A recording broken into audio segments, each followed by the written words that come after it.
Good morning students. आज हम part 16 का शेष भाग पढ़ेंगे।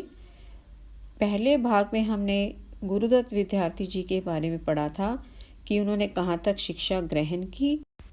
सरकारी कॉलेज में एक प्रोफेसर के पद पर रहे और वैदिक धर्म का निरंतर प्रचार करते रहे। उसके आगे हम पढ़ते हैं। इसके पश्चात गुरुदत्त जी को अतिरिक्त सहायक एक्स्ट्रा असिस्टेंट कमिश्नर पद पर नियुक्ति हेतु प्रस्ताव प्राप्त हुआ और लाहौर के जिलाधीश ने इन्हें बुलाया भी, किंतु पंडित जी ने यह प्रस्ताव स्वीकार नहीं किया। ऋषि ऋण से उऋण होने के लिए जो त्याग पंडित जी में दिखाई देता है, उसका उदाहरण अन्य ऋषि भक्तों में कम मिलता है। जो इन्होंने ऋषियों से शिक्षा ग्रहण की थी, ये चाहते थे कि उनके बदले में मैं कुछ करूं। जो उन्होंने मुझे सिखाया है वह मैं दूसरों को सिखाऊं। विज्ञान के विद्यार्थी होने के कारण पंडित गुरुदत्त भी ईश्वर की सत्ता के प्रति पहले पूर्ण आस्थावान नहीं थे। पहले वे भगवान को नहीं मानते थे। आर्य समाज लाहौर की ओर से 1883 में स्वामी दयानंद की रुग्णावस्था में सेवा करने के लिए उन्हें अजमेर भेजा गया। जब स्वामी दयानंद अजमेर रहते थे तो वहाँ वे बहुत ही बीमार हो गए थे। वहाँ उन्होंने स्वामी जी की प्रभावशाली मृत्यु का दृश्य देखा। मौत के भय से बड़े बड़े योद्धा कांप उठते हैं। उनकी ऐसी इच्छा थी। उसी मृत्यु का स्वामी जी ने हंसते हंसते स्वागत किया। प्रभु तेरी इच्छा पूर्ण हो, यह कहकर प्राणायाम किया और प्राण छोड़ दिए। ये अभय कैसे, ये डर, ये निडरता कैसी, क्यों, कहाँ से?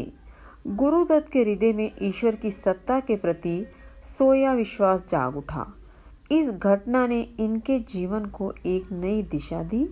इसके पश्चात इनका सारा जीवन महर्षि दयानंद के अपूर्ण कार्यों को पूर्ण करने में ही व्यतीत हुआ। अजमेर से लाहौर पहुंचकर पंडित जी ने स्वामी दयानंद के शिक्षा विषयक विचारों को कार्यान्वित करने के लिए लाला लाजपत राय एवं महात्मा हंसराज आदि महापुरुषों के साथ मिलकर दयानंद एंग्लो वैदिक कॉलेज की स्थापना का कार्य आरंभ किया। इसके लिए उन्होंने रात दिन एक कर दिया। स्थान स्थान पर प्रवचन करके इसके लिए धन संग्रह किया। जगह जगह सत्संग करके उन्होंने धन इकट्ठा किया। पर कॉलेज खुल जाने पर उसमें ऋषि की आज्ञा के अनुकूल संस्कृत को प्रमुख स्थान न मिला। यह देखकर वे उससे अलग हो गए। कालांतर में पंडित जी ने एक उपदेशक श्रेणी खोली और अष्टाध्यायी पढ़ना पढ़ाना आरंभ कर दिया। इसमें छोटी बड़ी सभी आयु के विद्यार्थी आते थे। पंडित जी संस्कृत का जन सामान्य में प्रचार प्रसार करना चाहते थे। वे संस्कृत भाषा को जन जन तक पहुंचाना चाहते थे, जिससे सभी लोग वेदों का तथा आर्ष ग्रंथों का स्वयं अध्ययन कर सके। पर नियति को यह स्वीकार न था। केवल 26 वर्ष की आयु में ही 18 मार्च 1991 में उनकी मृत्यु हो गई। पाठ का पठन स्वयं अवश्य करें। धन्यवाद।